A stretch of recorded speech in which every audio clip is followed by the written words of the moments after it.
Stephanie, so these 97 companies have filed this impassioned legal brief, haven't they? And this pretty much steps up the technology industry's opposition to Donald Trump in recent weeks, doesn't it? Right, and the list of companies that signed this brief is like a who's who of Silicon Valley. Their argument is this is harmful to our business. It's disruptive. It prevents us from our employees from being able to travel freely. It's going to make it harder for them to hire the best and the brightest.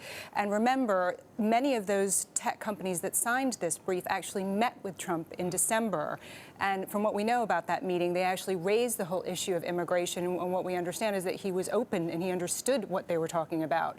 So it just shows you how quickly things can turn around. Because they were planning to sign this open letter, weren't they, to President Trump? And A, they were going to air their concern, but B, they were going to put forward ways to help fix this whole issue and offer policies. Do we know how that's progressing or not? No, I think they've decided that supporting this lawsuit, they're not parties to the lawsuit. They're just non-litigant parties, providing support to the case.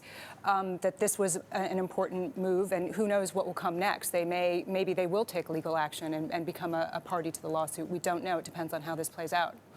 Yeah, so it's an amicus brief right now. Why didn't Amazon join?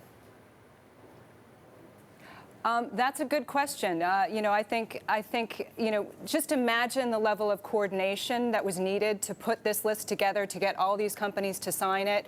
And as we understand, it happened incredibly quickly.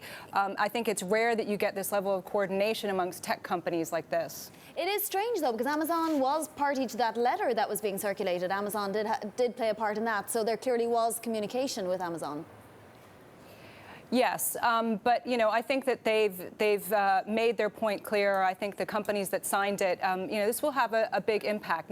Maybe not legally, but this is a big battle, impact on the public relations battle that they're fighting. Would you even? Are we, Stephanie, hitting a crucial juncture here? Just a couple of weeks into the new administration, business versus Donald Trump. Of course, we had that big gathering of CEOs. There was a big piece at the beginning where Trump was sort of joking with them and welcoming them and talking about repealing Dodd-Frank. Are we really beginning to witness some sort of throwback between the business community and the new president and his administration now because of this immigration order?